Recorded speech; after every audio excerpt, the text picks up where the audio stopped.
Hello friends, welcome to Saraswati classes. बात करते हैं स्टूडेंट आज के हमारे न्यू सेशन के बारे में, जिसमें डिस्कस करेंगे स्टूडेंट अपने जीके के कुछ इंपॉर्टेंट क्वेश्चनों को। और आपको ये ध्यान होगा कि 2100 क्वेश्चनों की इंपॉर्टेंट सीरीज चल रही है। इससे पहले हम एक मॉक टेस्ट कंप्लीट कर चुके हैं। जिन भी स्टूडेंट ने वो अभी तक नहीं देखा, देख लीजिए, क्योंकि उन क्वेश्चन का, जितने भी आपके सामने ये क्वेश्चन लाए जाएंगे, उन सभी का जो पैटर्न है आपके ऑनलाइन एग्जाम के हूबहू तैयार किया गया है। चाहे आप DSSB के किसी भी एग्जाम की प्रिपरेशन कर रहे हो, चाहे वो टीचिंग पोस्ट के लिए हो, नॉन टीचिंग पोस्ट के लिए हो, और इसी के अलावा यदि एनवीएस के एग्जाम की प्रिपरेशन कर रहे हैं तो उसके लिए भी ये सीरीज स्टूडेंट बेनिफिट रहेगी। तो स्टार्ट करते हैं सेकंड मॉक टेस्ट। स्टार्ट करते हैं 17 क्वेश्चन। इससे पहले 16 क्वेश्चन हो चुके हैं मॉक टेस्ट फर्स्ट में। तो सबसे पहला क्वेश्चन है स्टूडेंट, कहता है कि सलारगंज संग्रहालय किस शहर में बना हुआ है। आर्ट एंड कल्चर से लगभग आपको 5 से 6 क्वेश्चन देखने को मिलेंगे। क्वेश्चन है सलारगंज संग्रहालय किस शहर में बना हुआ है, तो वो बना हुआ है हैदराबाद। 1951 में बना था। इसके अलावा कुछ और भी फेमस संग्रहालय हैं जो आपको ध्यान रखने चाहिए, क्योंकि आर्ट एंड कल्चर से क्वेश्चन खूब सारे पूछे जा रहे हैं। अगर अपने कोलकाता में देखें तो विक्टोरियल मेमोरियल हॉल बना हुआ है, जो फेमस संग्रहालय है। इसी के अलावा अगर अपने मद्रास में देखें तो मद्रास में एक सरकारी संग्रहालय है जिसको मद्रास संग्रहालय के नाम से भी जाना जाता है। लगभग 1815 में बना हुआ है।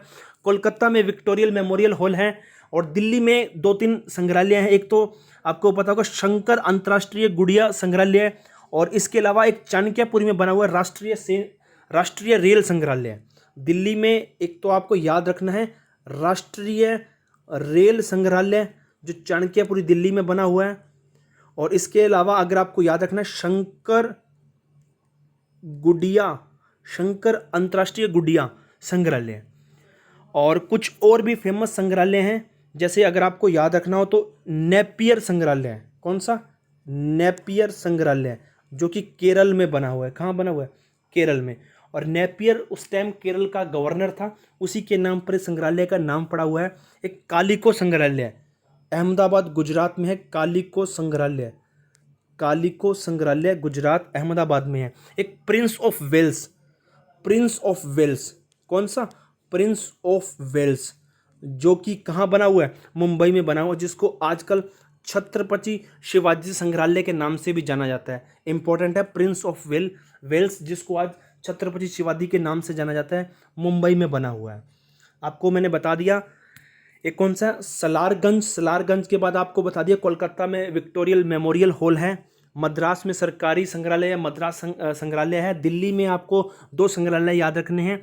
एक तो कौन सा, शंकर अंतर्राष्ट्रीय गुड़िया संग्रहालय, दूसरा राष्ट्रीय रेल संग्रहालय। अगर केरल की बात करूं तो केरल में नेपियर संग्रहालय बना हुआ है। मुंबई में प्रिंस ऑफ वेल्स, जिसको आजकल छत्रपति शिवाजी के नाम से जाना जाता है। ठीक है, ये कुछ फेमस संग्रहालय थे। नेक्स्ट क्वेश्चन देखिए, आर्ट एंड कल्चर से 18 क्वेश्चन है। एजीलामू निम्नलिखित में से किस राज्य का महत्वपूर्ण लोक नृत्य है? एजीलामू निम्न में से किस राज्य का फेमस फोक डांस है? वो है स्टूडेंट अरुणाचल प्रदेश का। किसका? अरुणाचल प्रदेश का। काफ़ी फोक डांस से एक क्वेश्चन लगभग पूछा जा रहा है। अगर अपने असम के फेमस डांस की बात करें तो असम के 2-3 फेमस डांस है जो आपको याद रखने चाहिए। एक तो बिहू, जो कि असम का एक तरह से लोक नृत्य है, बिहू। उसके अलावा कुछ और भी नृत्य हैं, जिसको जैसे अपने अनकैया भी, देवधानी में झुमरे, बगरुम्बा। आपको 2 तो याद रखने, एक तो बिहू फेमस है, एक बगरुम्बा। ये भी कहाँ का है? ये भी असम का नृत्य है। और अगर अपने बात करें त्रिपुरा के नृत्यों की, तो त्रिपुरा के भी कुछ फेमस नृत्य हैं जो आपको याद रखने हैं। एक तो आपको लेबांग नृत्य आपको याद रखना है, लेबांग। उसके अलावा अगर आपको याद रखना है गजानन संगराई के अलावा आपको याद रखना है बिंजू। ये भी वहाँ का नृत्य है। एक वेलकम नृत्य है, जो कि जो भी वहाँ जाता है कोई भी टूरिस्ट, तो उसके लिए फेमस नृत्य है वेलकम। ये कुछ नृत्य हैं जो आपको याद रखने हैं। होजागिरी भी एक नृत्य है। कहाँ का? त्रिपुरा का। लेबांग, गजानन, होजागिरी, और उसके बाद बिंजू और संगराई और वेलकम, ये कुछ डांस है जो त्रिपुरा में किए जाते हैं। लेकिन इसका ऑप्शन क्या है, एजिलामू कहाँ किया जाता है, ये अरुणाचल प्रदेश में किया जाता है। कहाँ पर, अरुणाचल में। असम का बिहू तो आपको याद रखना है। और मणिपुर के कुछ और नृत्य हैं जो आपको याद रखने हैं। कौन कौन से, एक तो रासलीला नृत्य है जो कि वहाँ का लोक नृत्य है, रासलीला। खम्बा नृत्य है, कौन सा, खम्बा, ये कहीं कहीं आपको देखने को मिलेगा असम में भी। खम्बा नृत्य है, रासलीला, या पुंग चुलोम, ये आपको याद रखना है, पुंग चुलोम, ये नृत्य हैं मणिपुर के। और एजिलोमू कहाँ का है स्टूडेंट, अरुणाचल प्रदेश का। नेक्स्ट है कृष्ण राज सागर बांध किस नदी पर बना हुआ है, तो वह बना हुआ है कावेरी नदी पर। कौन सी नदी पर, कावेरी नदी पर। कृष्ण राज सागर बांध किस नदी पर बना हुआ है स्टूडेंट, तो वो बना हुआ है कावेरी नदी पर। और मैंने आपको बांध का क्वेश्चन लास्ट वीडियो में भी समझाया था। इसके अलावा एक ऑप्शन और दे रखा है, इसका आंसर तो कौन सा है, कावेरी। इसके अलावा एक ऑप्शन है तुंगभद्रा। देखिए तुंगभद्रा नदी पर तुंगभद्रा परियोजना चल रही है, तुंगभद्रा नदी पर तुंगभद्रा परियोजना चल रही है। इसी के तहत तुंगभद्रा बांध भी बना हुआ है, तुंगभद्रा बांध याद रखना है। तुंगभद्रा बांध कौन सी नदी पर बना हुआ है, तुंगभद्रा नदी पर बना है। और 1953 में तुंगभद्रा नदी परियोजना चल रही थी, उसी के तहत ये बांध बना हुआ था। अगर आपसे पूछे कि तुंगभद्रा किसकी सहायक नदी है, तो आप लिखना कृष्णा नदी की सहायक नदी है। और जो कावेरी नदी है ये आपको तमिलनाडु और कर्नाटक में देखने को मिलेगी। ये नदी कौन सी नदी, कावेरी नदी, एक तरह से गंगा की तरह पवित्र मानी जाती है साउथ इंडिया में ये नदी, कौन सी, कावेरी। और इसी पर कृष्णराज सागर बांध बना हुआ है। ये तमिलनाडु और कहाँ पर, कर्नाटक में बहती है नदी। और लगभग इसका एक फेमस स्थान है, कौन सा, कुंभकोणम। कुंभकोणम लगभग 12 सालों बाद यहाँ एक मेला लगता है कुंभ की तरह, इसी नदी पर, कावेरी नदी पर, क्योंकि साउथ इंडिया में गंगा की तरह पवित्र है ये नदी। और लगभग हर साल यहाँ तुला संक्रांति मनाते हैं अक्टूबर के मंथ में। ये चीज़ें कुछ इंपॉर्टेंट थी जो आपको याद रखनी है। कृष्णराज सागर बांध कहाँ बना हुआ है, कावेरी पर। तुंगभद्रा नदी पर तुंगभद्रा परियोजना चल रही है, जिसके तहत तुंगभद्रा बांध बना हुआ है। और 1953 में ये परियोजना चली थी। और ये कृष्णा नदी की सहायक नदी है। ये कावेरी तमिलनाडु और कर्नाटक में बहती है। और कुंभकोणम पर हर 12 साल बाद मेला लगता है।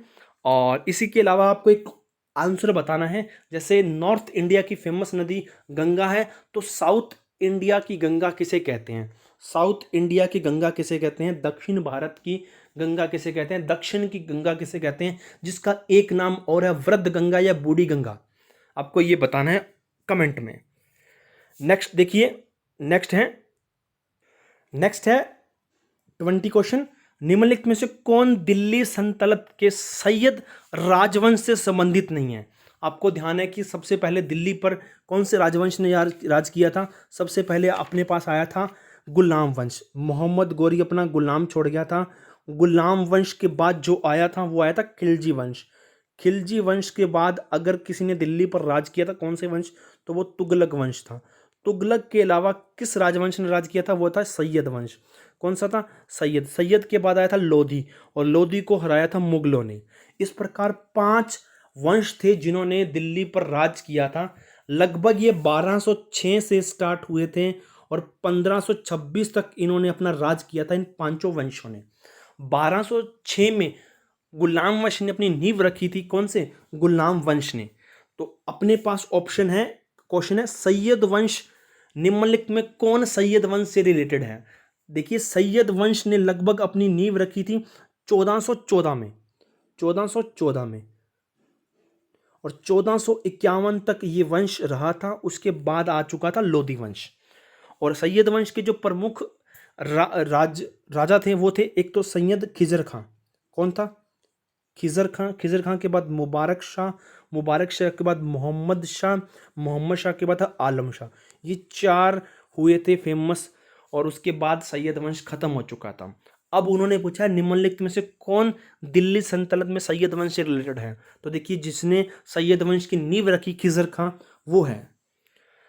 इसके अलावा जो आपके पास रह चुकी है रजिया सुल्ताना, जिसको रजिया बेगम भी कहते थे, गयासुद्दीन बलबन, शमशुद्दीन इल्तुतमिश, ये तीनों के तीनों किससे रिलेटेड है? ये तीनों के तीनों गुलाम वंश से रिलेटेड हैं। एक क्वेश्चन फिक्स है, वो आपसे पूछेगा किसी राजा का नाम देके और पूछेगा ये कौन से राजवंश से रिलेटेड हैं, या इस प्रकार देखेगा इन्होंने कौन सी फेमस चीजें बनाई हैं, इन्होंने कौन सी फेमस वॉर लड़ी है, या इनका टाइम पीरियड कब से कब था। आपको ये चीजें याद रखनी है। रजिया सुल्ताना, गयासुद्दीन बलबन, इल्तुतमिश, इसके अलावा अगर मैं नाम लूँ कुतुबुद्दीन ऐबक, इसके नाम और नाम लूँ तो आपके सामने आएगा कौन सा, आराम शाह, बहराम शाह, अलाउद्दीन, मसूद शाह, नसरुद्दीन मोहम्मद, ये कुछ राजा थे कौन से, जिसमें गुलाम वंश में। लेकिन फेमस राजा कौन से, ऐबक था, सुल्ताना थी, गयासुद्दीन बलबन था, शमशुद्दीन था। ये फेमस कौन थे राजा, चार ही आपको याद रखने हैं, इनका टाइम पीरियड याद रखना है जो कि इंपॉर्टेंट है। तो इसका आंसर क्या है, सैयद राजवंश का खिजर खां। अगर मैं इसके टाइम पीरियड की बात करूं तो इसका टाइम पीरियड क्या था, 12 36 से 40 तक सुल्ताना रही थी।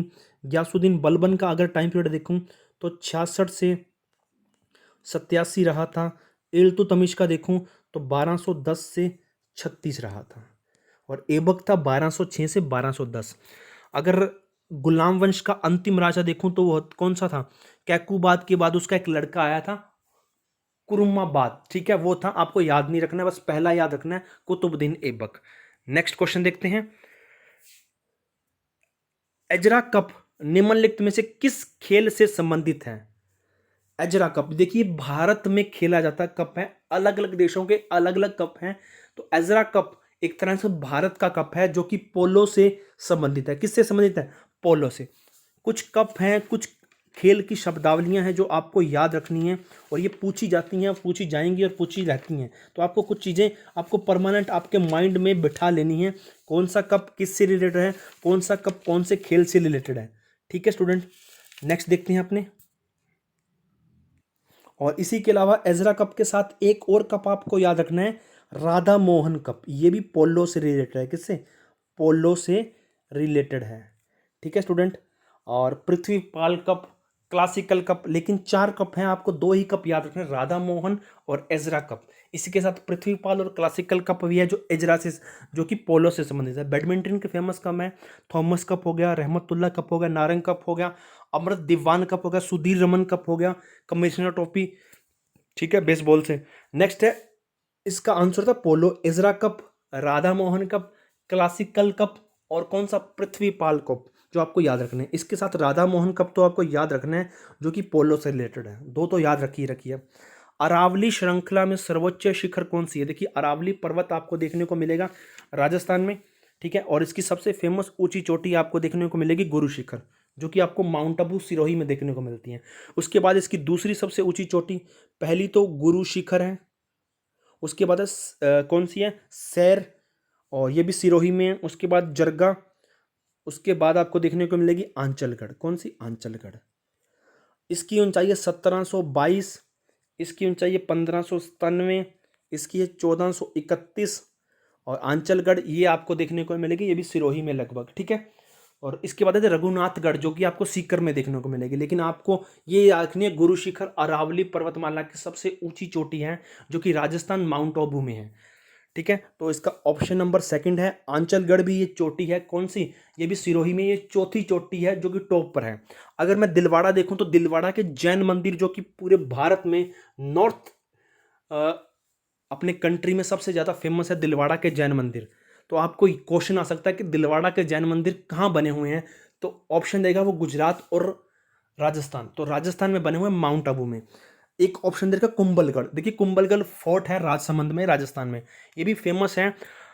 अगर आपके माइंड में क्वेश्चन आता है कि दुनिया की सबसे लंबी दीवार कौन सी है, तो आप कहोगे चीन की दीवार है। अगर दुनिया की दूसरी सबसे लंबी दीवार बताऊं तो वह है कुंभलगढ़, जो फोर्ट है उसका परकोटा है लगभग 36 किलोमीटर लंबा, कुंभलगढ़ की दीवार। तो दुनिया की सबसे बड़ी दीवार है कुंभलगढ़ फोर्ट की।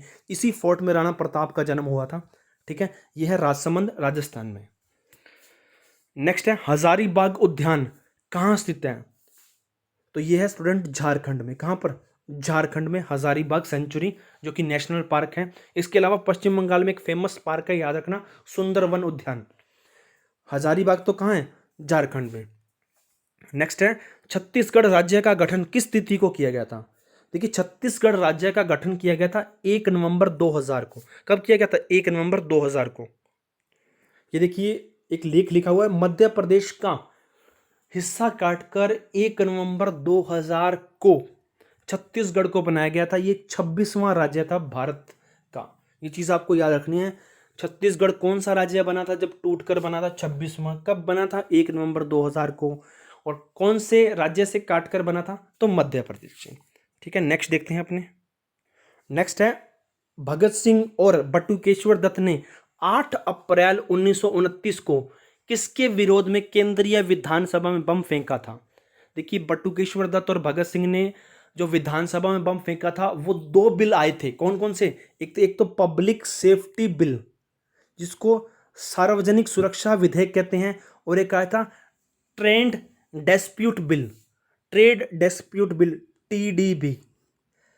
सार्वजनिक सुरक्षा बल तथा किसी भी व्यक्ति जो भी राष्ट्रीय आंदोलन से संबंधित है, स्वतंत्रता सेनानी है, उसको बिना किसी उसके बिना किसी जुर्म के उसको जेल के अंदर बंद कर दिया जाता था। ये था सार्वजनिक सुरक्षा विधेयक।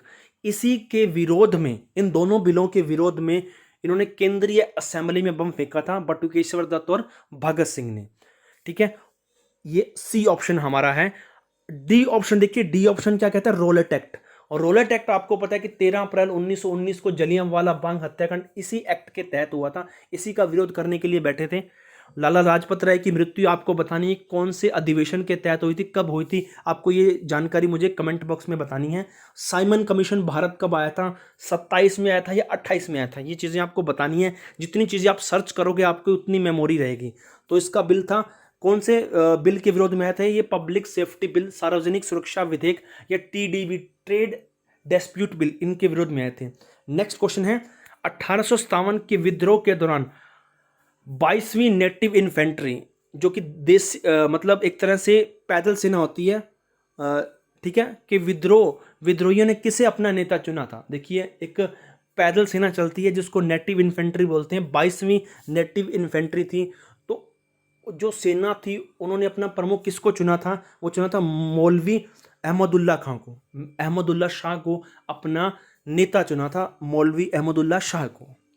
नेक्स्ट है संविधान के अनुसार Jawaharlal Nehru in the constitution assembly, Jawaharlal Nehru was the chairman of. संविधान कौन सी संविधान समिति के जो चेयरमैन है वो जवाहरलाल नेहरू थे। आपको पता है कि एक क्वेश्चन फिक्स है समितियों से, असेंबली से, कमेटी से। तो उन्होंने पूछा कौन सी कमेटी के जो चेयरमैन थे वो कौन थे? जवाहरलाल नेहरू। तो सबसे पहले दो कमेटियां दे रखी है। एक तो पहली कमेटी दे रखी है ड्राफ्टिंग कमेटी। अब उन्होंने क्वेश्चन पूछा जवाहरलाल नेहरू ने कौन सी कमेटी बनाई थी, किसके प्रमुख थे वो? तो ड्राफ्टिंग कमेटी थी जिसको बोलते हैं प्रारूप समिति, जिसके जो अध्यक्ष थे वो थे BR अम्बेडकर। और यूनियन पावर कमेटी, इसके चेयरमैन थे जवाहरलाल नेहरू। तो उन्होंने पूछा कौन सी कमेटियों के जवाहरलाल नेहरू थे? एक कमेटी के तो BR अम्बेडकर है, एक के कौन है? एक के हैं जवाहरलाल नेहरू। यानी ये ऑप्शन तो गलत हो चुका है। आपको ये चीज़ें याद रखनी जो मैं नहीं तो मैं डायरेक्ट आंसर भी बता सकता हूं आपको। नेक्स्ट है यूनियन कॉन्स्टिट्यूशन कमेटी, इसके चेयरमैन जवाहरलाल नेहरू थे। और यूनियन पावर कमेटी, इसके चेयरमैन भी जवाहरलाल नेहरू थे। तो जो सेकंड ऑप्शन है वो बिल्कुल करेक्ट है, क्योंकि यहाँ तो मैं आपको बता ही चुका हूँ यूनियन पावर कमेटी जो यहाँ भी है, दोनों के चेयरमैन कौन है? जवाहरलाल नेहरू। सेकंड ऑप्शन है यूनियन पावर कमेटी, इसके चेयरमैन तो कौन थे? जवाहरलाल नेहरू। लेकिन स्टीयरिंग कमेटी, इसके चेयरमैन थे राजेंद्र प्रसाद। कौन थे? राजेंद्र प्रसाद। ये ऑप्शन भी कट चुका है। नेक्स्ट है प्रोविंशियल कॉन्स्टिट्यूशन कमेटी, इसके चेयरमैन कौन थे? वल्लभ भाई पटेल। कौन थे? वल्लभ भाई पटेल। नेक्स्ट है rules of procedure committee, rules of procedure committee, इसके चेयरमैन कौन थे? इसके चेयरमैन थे राजेंद्र प्रसाद। तो दो कमेटी थी जिनके चेयरमैन कौन थे? यूनियन कॉन्स्टिट्यूशन कमेटी और यूनियन पावर कमेटी, जिसके चेयरमैन थे जवाहरलाल नेहरू। जो कि सेकंड ऑप्शन आपका बिल्कुल करेक्ट है। आपको इनके याद नाम रखने हैं। ड्राफ्टिंग कमेटी अंबेडकर की थी, यूनियन पावर और यूनियन कॉन्स्टिट्यूशन ये राजेंद्र उसकी थी, जवाहरलाल नेहरू की। और स्टीयरिंग कमेटी राजेंद्र प्रसाद की थी। प्रोविंशियल कॉन्स्टिट्यूशन कमेटी ये वल्लभ भाई पटेल की थी। रूल्स ऑफ प्रोसीडर ये कमेटी किसकी थी? ये भी राजेंद्र प्रसाद की थी। राजेंद्र प्रसाद की 3 कमेटियां थी, एक तो स्टीयरिंग कमेटी, एक प्रोसीडर कमेटी और एक financial and staff committee. 3 committee आपको याद रखनी है, फाइनेंशियल एंड स्टाफ कमेटी। और अगर आप जवाहरलाल नेहरू की कमेटी देखते हैं तो 2 कमेटी तो यहाँ देखने को मिलेंगी, एक तो union constitution committee, union power committee, एक स्टेट्स कमेटी जो आपको याद रखनी है। तीनों कमेटी किसकी थी? जवाहरलाल नेहरू की। नेक्स्ट है ऑफ साइड ट्रैप शब्दावली का प्रयोग निम्न में से किस खेल में किया जाता है? देखिए अलग अलग खेलों की अलग अलग शब्दावलियां हैं। जैसे क्रिकेट में वाइड बॉल होती है, सिक्सर होता है, फोर्थ होता है, नो बॉल होती है, बाउंसर होता है। उसी प्रकार फुटबॉल में आउटसाइड ट्रैप ये शब्दावली यूज की जाती है। फॉरवर्ड भी यूज किया जाता है, पेनल्टी भी यूज किया जाता है, बैक पास भी यूज किया जाता है, कॉर्नर किक भी यूज की जाती है। लेकिन ऑफसाइड ट्रैप कौन से? फुटबॉल से। नेक्स्ट है संविधान के किस अनुच्छेद में मनी बिल को परिभाषित किया गया है? देखिए आर्टिकल 110, आर्टिकल 110 जो कि डिफाइन करता है मनी बिल को। किसको? मनी बिल को। आर्टिकल 110 मनी बिल को डिफाइन करता है। उसके बाद आर्टिकल 210 विधानमंडल में कौन सी भाषा से बोली जाएगी, कौन सी भाषा से बिल पास होंगे, उससे रिलेटेड है। कौन सा? 210 विधानमंडल में प्रयोग की जाने वाली भाषा। 310 यूपीएससी और पीएससी जो आपके स्टेट पीएससी होते हैं। यूपीएससी तब तक प्रसाद पसंद करे रहेगा जब तक राष्ट्रपति चाहता है, और पीएससी राज्यपाल से रिलेटेड होगा। 410 है नहीं, तो तीनों मैंने आपको बता दिए। 110 मनी बिल या धन विधेयक बिल से रिलेटेड है। नेक्स्ट है the full form of ASLV। देखिए ASLV एक रॉकेट प्रणोदक था जो कि इसरो द्वारा छोड़ा गया था। ठीक है, और इसका अपने को फुल फॉर्म बतानी है कि इसकी फुल फॉर्म क्या होगी। ठीक है स्टूडेंट, तो इसकी जो फुल फॉर्म है वो है augmented satellite launch vehicles. Augmented satellite launch vehicle, या कहीं कहीं इसको अपने ऑगमेंटेड की जगह एडवांस भी लिख सकते हैं। जो भी आपके एग्जाम में आए तो दोनों यूज कर सकते हो, ऑगमेंटेड या एडवांस सैटेलाइट लॉन्च व्हीकल, जो कि एक रॉकेट था जो कि इसरो द्वारा प्रतिस्थापित किया गया था। ASL की फुल फॉर्म है। कौन सा? ऑगमेंटेड या एडवांस, दोनों यूज कर सकते हो। ठीक है, इसी के अलावा अगर आपका कोई भी क्वेश्चन या डाउट है आप हमसे इंस्टाग्राम हैंडल के थ्रू पूछ सकते हो, कमेंट करके। इंस्टाग्राम हैंडल है अमन नारंग के नेम से, आप फॉलो कर सकते हो। हमारा फेसबुक पेज है D++B एस्पिरेंट, वहाँ भी आप फॉलो कर सकते हो। इसके अलावा टेलीग्राम चैनल है हमारा D++B एग्ज़ाम प्रिपरेशन के नाम से, वहाँ आपको इसकी PDF मिल जाएगी। जो भी लिंक होते हैं वीडियोस के आपको वहाँ मिल जाएंगे। कुछ भी इम्पोर्टेंट जो बताना होता है वो आपको टेलीग्राम चैनल में मिल जाएगा। नेक्स्ट क्वेश्चन देखते हैं अपने।